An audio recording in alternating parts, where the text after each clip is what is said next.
heavy rain and eventual flooding pushing people out of their homes and washing out roads. This is a look at some of that flooding damage still affecting communities there today. Here's what the lieutenant governor had to say as he thanked the hardworking individuals helping the county. It's always hard when you deal with disasters like this. My first reaction is to say, thank God we have Kevin Guthrie and his team. Absolutely incredible. Grateful to have Major Westcott and the engineers here. Thankful that we have experts who are incredible at what they do. Florida is so blessed. Under Governor DeSantis' leadership, we take emergency management seriously. We have the very best in the nation for our FDOT, and we're blessed to have an incredible group of engineers here to help. Coming up, News 6's Mark Lehman will have an update on what's being done to help those living in Lake County. Turning now to your weather, let's take a live look outside from our camera in Daytona Beach. Not a bad looking day out there. Still some clouds hanging around as a front continues to clear. Chief Meteorologist Candace Campos is here. And Candace, it feels nice outside now. If you like it a little bit cooler, but we have even more cool weather building in. We're really going to crank the temperatures down significantly by tomorrow. As we take a live look outside Daytona Beach Skycam, it is a rough day out there. We talked about all morning long the breeze as well as those long period swells between cold fronts, areas of low pressure along those cold fronts. We have Melissa out there. That's going to continue to really rough up the seas, unfortunately, making conditions pretty hazardous along the beach and for boaters as well. Temperature right now, 74 degrees. We're going to continue to warm up, though, just a few more degrees this afternoon. So as we kind of widen out the view, this is the next system that we are going to be watching very closely. It's a really strong cold front, the strongest cold front we've had all season long, which is going to be bringing some big time cooler changes ahead, while Melissa again continues to zip a bit closer towards the island of Bermuda later on this week, I should say. Temperatures out the door right now, we're at the upper 60s, low 70s, but again, we're going to start cooling these temperatures down even further. We'll have your full forecast, including a look at your hour-by-hour forecast for Halloween coming up in just a few minutes. Candace, thank you. Southeast Cuba now facing dangerous flooding as Hurricane Melissa barrels north. Melissa tore through Jamaica yesterday with wind gusts topping 200 miles per hour. Many homes turned into piles of rubble and buildings still standing are flooded. More than 530,000 Jamaicans are without power and more than 15,000 are in shelters. In Kingston, power is on and fuel is available. CBS News says there are no signs of major damage this morning, and that's going to be important to get the airport reopened as soon as possible so resources and recovery teams can get to Jamaica. To keep up with the latest weather news anytime, be sure to download our free News 6 weather app. You'll get weather alerts and one-touch radar right on your phone. Just search WKMG in your app store.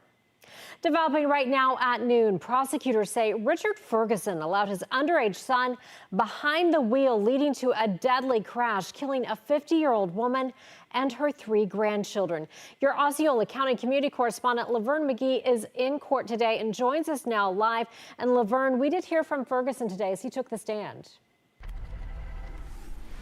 That is correct, Julian. In fact, I just stepped out of the courtroom and the jury was being given their instructions, so they are about to decide this man's future. He actually took the stand and he denied that he gave his son permission to take the car. Ferguson told the court that he and his son and his friends went in the car and then headed to a friend's house.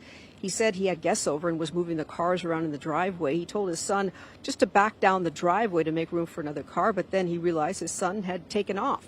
At the time, his son, Richard Ferguson, was 15 and did not have a license. Richard said he tried calling him, telling him to come back home, but it was too late. You never gave Richard permission to drive the car? No, nor did I give him the keys. And if you listen to all 3 witnesses, they brought in here, they said I didn't give him the keys. Okay. So I did not give my son the keys. I did not give my son permission to take off. 15-year-old, I mean, as a parent, that don't look good when you got 4 teenagers together in a car.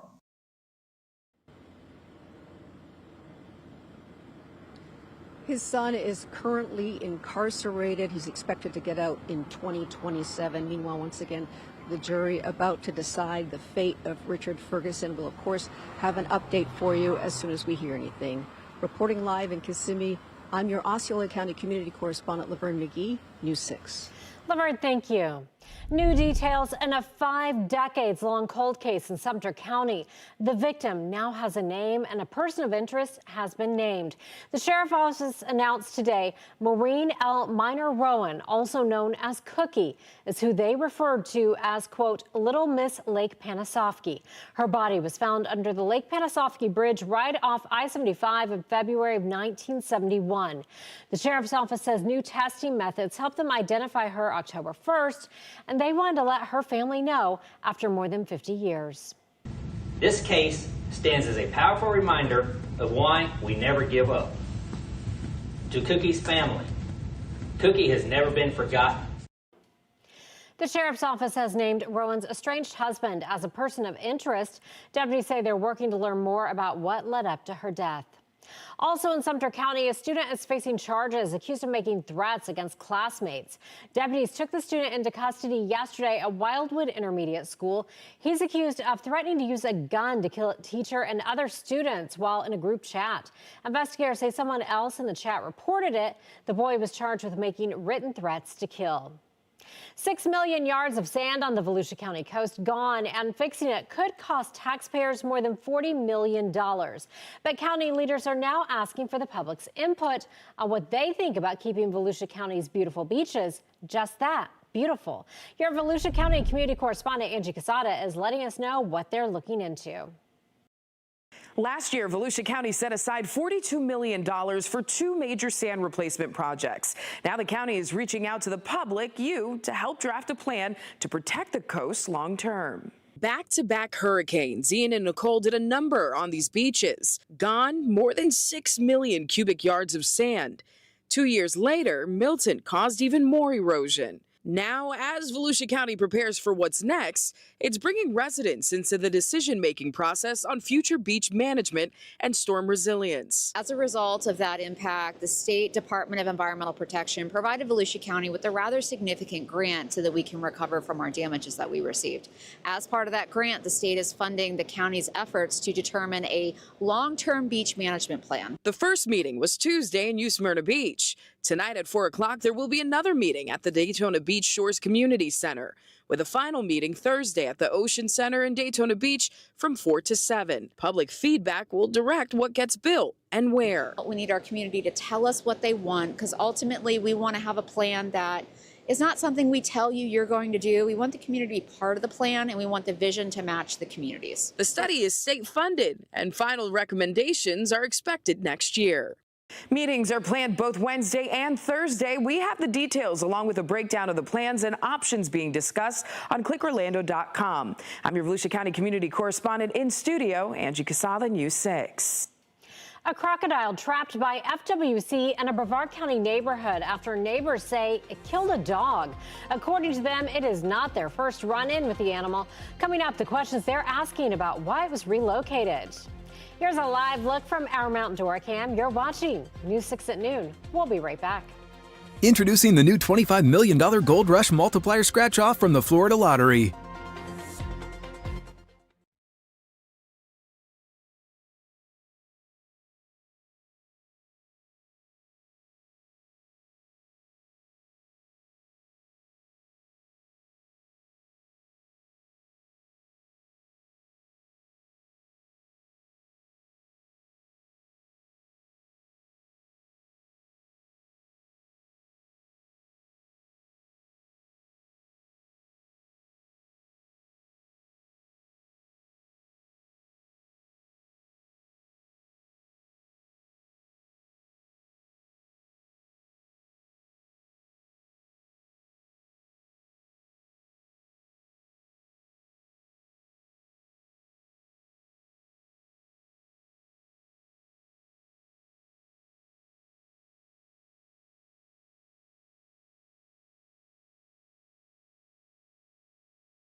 We're learning more about FWC trapping a crocodile that neighbors say has been killing pets. Now at noon, News 6's Troy Campbell is speaking to people in that neighborhood and to an expert about crocodiles migrating north. Residents here in Satellite Beach tell us on Monday afternoon, this is the exact location where wildlife officials pulled that crocodile up. People who live here tell us that they've spotted the same crocodile several times. It's been going on for years with the same crocodile. So I came up and met him up here, and I've seen the crocodile a few times, but never with a full-size dog in its mouth. Satellite Beach neighbors Joey Antonelli and Brad Evers say on Monday afternoon they came out to this ditch near the corner of South Patrick Drive and Sea Park Boulevard after this 11-foot crocodile was spotted swimming with what appeared to be a deceased dog in its mouth. Antonelli says he took this video of the croc. How would you describe what it looked like? The scene was, I don't know, I mean, the scene was pretty dramatic. It was, you know, our friend was pulling the deceased animal up onto the shore because the croc had let it go of his mouth. And when I showed up, they were trying to lasso the croc. In this video from Monday afternoon in Satellite Beach, you can see trappers with the Florida Fish and Wildlife Conservation Commission on top the American crocodile. FWC says this is the furthest north a croc has been tracked in North America. Neighbors say this isn't the first time this crocodile has been spotted. We know it was that one. It's got a unique tag, number 40. It was 2 years ago. It was taken to Fort Pierce in the end of the year. And then early the next year, it was spotted, tag number 40 at Sebastian Inlet. And then shortly after in the summer, it was spotted back up here in the same canal. With a crocodile, they're a little bit bigger. The American crocodile is a little bit bigger than the American alligator, and they're more of a timid species. Brandon Fisher with Gatorland says American crocodiles are a protected species and says wildlife officials take extra effort to relocate them before euthanization. What went through your mind when you found out that they spotted one in Brevard County?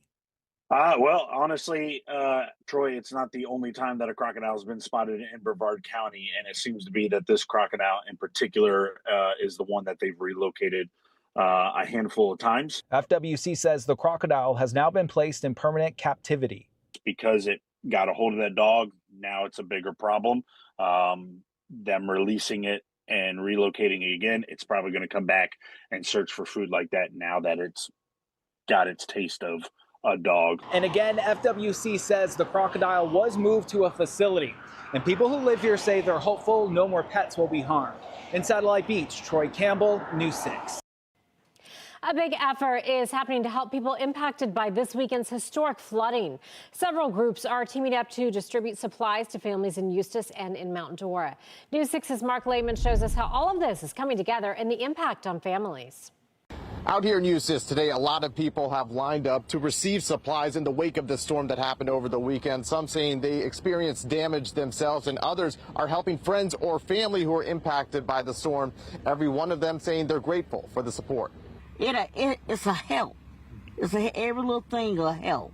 Josephine Etheridge was the first to line up outside the Spirit of Life Church as several nonprofits came together to distribute food and supplies. It's happening as she and others are still drying out from Sunday's storm. The water came in underneath my sliding doors. I had to go out and get the sandbags. Pumps are continuing to run in Eustis, and several roads are looking at repairs after a record 19 inches of rain fell in some areas of Lake County. We were inside the house and we heard it coming, and there was just no stopping. It just kept on going all night long.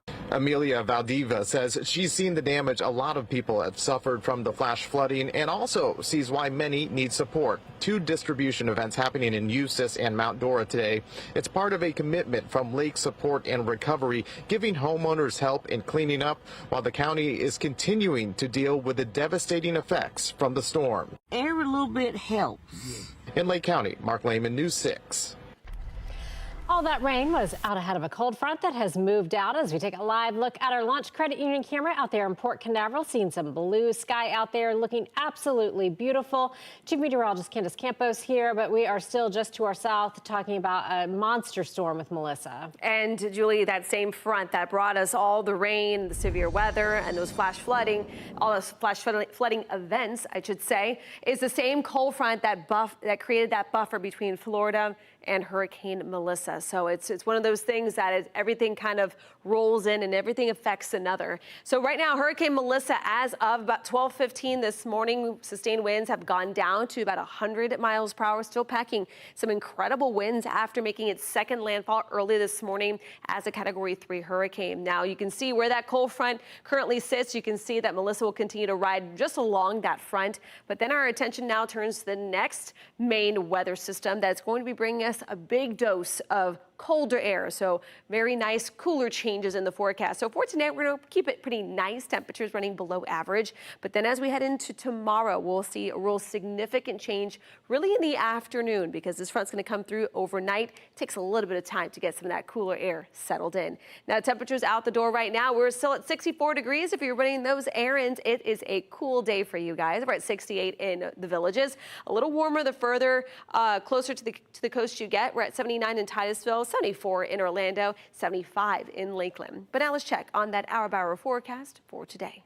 Sponsored by Strata Air Conditioning and Heating. AC emergency, you ought to call Strata. So that next front's going to be knocking on our door late tonight. That's when we will start to we'll bring in just a slight chance for rain. Our coverage at only about 20%. In the meantime, though, still lots more sunshine, really feeling nice. So again, nice day today. Here comes that cold front, which is going to be bringing in some of the coldest air we've seen, especially on Halloween, in almost a decade. So time to kind of plan accordingly and make sure those trick-or-treaters are prepped for a cooler day or a cooler night as well. Looking here at the clouds and rain futurecast, here comes that front again, bringing with it just about a 20% chance of a couple of scattered showers. Once that front clears, again, it won't be a big drop in temperatures early tomorrow morning. That cooler change really arrives come Thursday afternoon, where temperatures will go from nearing 80 today down to those low 70s for tomorrow. This is kind of a wider view. You can see all that dry air that's going to be wrapping around that low, and you can see that dry air settles in just in time for your Halloween. So we're looking bone dry in the forecast for the 31st. So again, the temperature trend, here comes Thursday again, noticeably cooler Thursday afternoon, not so much tomorrow morning, but then the morning lows, that's when they'll dip. It's normally that second night. So early Halloween morning, and then as well, Halloween night, temperatures will be dropping down into the 50s. This is a snapshot of what all of us will be waking up to early Friday morning. We're talking mid to upper 40s, basically north and west of I-4, mid to low 50s elsewhere. So make sure that you got those layers, find those jackets deep in the back of those closets, dust them off.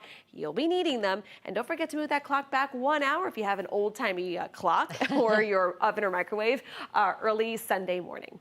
Candace, thank you. What was supposed to be a fun day at SeaWorld is now turning into a lawsuit. What one woman says hit her in the face on a ride, and why she says that ride has a zone of danger. Coming up on News 6 at 6. A close call sparks a mom's push for change. You're forced to play chicken with the traffic. She says upgrades are needed at this busy intersection. I'm News 6 investigator Erica Bergoglio, and I took her concerns to county leaders. The solutions they say are in the works. Coming up tonight at 6.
A day of thrills at one of Central Florida's theme parks has resulted in a lawsuit after a woman says she was hit by a duck mid-ride at SeaWorld. Hillary Martin says she was riding Mako in March when a duck flew into the coaster's path, hitting her in the face and knocking her unconscious. Now she's suing the park for more than $50,000. Martin says the park created a zone of danger by building the ride near a body of water where birds are common. Mako is the park's fastest and tallest roller coaster. SeaWorld has not commented. Check out our all-new primetime lineup on News 6 Plus. Matt and Ginger have a new take on the day's news on News 6 tonight. That's at 9. Go in-depth as we track the tropics and answer your weather questions with meteorologist Jonathan Kagas. That's at 9:30. Then watch the late news an hour earlier. It's all tonight on News 6 Plus. Download our streaming app for free. Search WKMG in your smart TV's app store. It's also available on Roku, Apple TV, and Fire TV. Here's a live look for you at Camping World Stadium from our Light Orlando Delivering Hope Together camera. You're watching News 6 at noon. We'll be right back.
All right, we're all looking ahead to that Halloween forecast. Let's do it. Some of the coolest air we've seen. I think back in 2012, I think our high was 72. So that might be what we're running against here.